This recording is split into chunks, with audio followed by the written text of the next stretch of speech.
Assalamualaikum warahmatullahi wabarakatuh. Kembali lagi bersama saya Siti Nisha Fitriawati dari kelas 11 TKJ 1. Di sini saya akan menjelaskan bagaimana kenapa dia bisa internetan. Si Milan ini tuh kenapa bisa internetan dan si Milan itu kenapa bisa internetan. Langsung aja ke penjelasannya. Sini saya sudah membuat perencanaan topologinya. Ada internet, terus ke router A, dari router A ini ke WLAN, terus dari router A ke router B. Di sini itu uplink namanya. Dan dari router B ini nyambung lagi ke switch manageable yang di sini itu ada trunk. Nah, dari si switch manageable ini kita buat VLAN yang berbeda. Jadi ada yang ke VLAN 11 dan ada yang ke VLAN 22. VLAN 11 itu guru, 22 itu siswa. Langsung aja, router yang saya pakai itu router Mikrotik RB951. Mereknya itu Mikrotik, RB itu router board, 9 itu series, 5 itu jumlah port, dan 1 itu internet wifi atau access point. Yang kedua itu memakai switch manageable, yaitu Cloud Smart Switch CSS 32624G 2S tambah RM. CSS itu artinya Cloud Smart Switch, 326 itu seri atau model perangkat, 24G itu 24 port GB Ethernet LAN, 2S plus itu 2 port SPF tambah fiber optik atau uplink cepat sampai 10 Gbps. RM itu rack mount, bisa dipasang di rak server. Nah, biasanya itu di sekolah itu emang dipasang di rak-rak server itu. Nanti di atasnya itu pasti ada 2 router Mikrotik ini. Terus kita juga membutuhkan kabel UTP, yaitu Unshield Twist Pair. Kabel UTP ini memakai konektor RJ45 itu sampai Cat 7. Urutan si kabelnya itu ada putih oranye, putih hijau biru, putih biru hijau, dan putih coklat-coklat. Nah, biasanya juga memakai yang cross, tipenya itu 568B. Jadi memakai yang B biasanya tuh. Terus pada topologi jaringan tersebut terdapat beberapa layanan, yaitu Internet Gateway, DHCP server, routing statik, routing ke internet, routing dinamik, routing ke klien, dan memakai OSPF, VLAN, dan WLAN. Internet Gateway berfungsi sebagai pintu keluar jaringan menuju internet yang ditujukan oleh alamat si gateway ini. Yang ini itu Internet Gateway. Nah, 172.16.12.1 itu si gateway-nya. DHCP server berfungsi memberikan alamat IP, gateway, dan DNS secara otomatis kepada klien, baik pada jaringan VLAN maupun WLAN. Jadi biasanya di si router ini, yang dua ini tuh memakai DHCP server. Terus ada juga routing dinamik. Routing dinamik itu menggunakan OSPF terjadi antara dua router pada jaringan.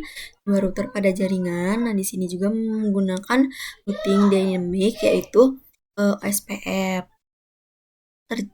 yang berfungsi untuk saling bertukar informasi jaringan secara otomatis. Namanya juga routing dynamic, jadinya otomatis. Sementara itu, routing statik digunakan dalam bentuk default route, yaitu pada router A ini ke si internet gateway ini tuh namanya default route atau routing statik. Dan bisa juga dari router B ini ke si router A. Nah, ini juga jalur keluar jaringan. Jadi di router B ini ke router A, terus nanti dia ke si internet gateway. Nah, VLAN digunakan untuk membagi jaringan menjadi dua bagian, yaitu Di sini ada contohnya VLAN 11 VLAN guru dan VLAN 22 VLAN siswa. Sedangkan WLAN untuk menyediakan akses jaringan secara nirkabel dengan subnet 10.0.11.128/25. Nah itu tuh networknya ya. Jadi pasti kalau mau ditambahin nanti kita setting itu pasti 129. Lanjut ke cara kerjanya. Cara kerja jaringan hingga klien dapat mengakses internet dimulai dari klien yang terlebih dahulu mendapatkan alamat IP dari DHCP server. Setelah itu, ketika klien mengirim permintaan ke internet, data akan dikirim ke default gateway masing-masing. Untuk klien VLAN, data akan masuk ke switch. Nah, untuk si VLAN ini data akan masuk ke switch. Dipisahkan berdasarkan VLAN, kemudian dikirim ke trunk ke router yang atas, ke router kiri ini, ke router yang atas, akan meneruskan data ke router yang sebelahnya ke kanan ke sini dengan bantuan router dinamik OSPF. Nah, tadi itu ya dengan bantuannya ke sini. Selanjutnya router yang di kanan ini meneruskan data ke internet gateway. Nanti jadi ke sini menggunakan default routing static dari gateway. Data akan keluar menuju internet untuk klien WLAN. Alurnya lebih singkat karena terhubung ke router ke kanan, sehingga data langsung diteruskan ke gateway tanpa melalui router kiri.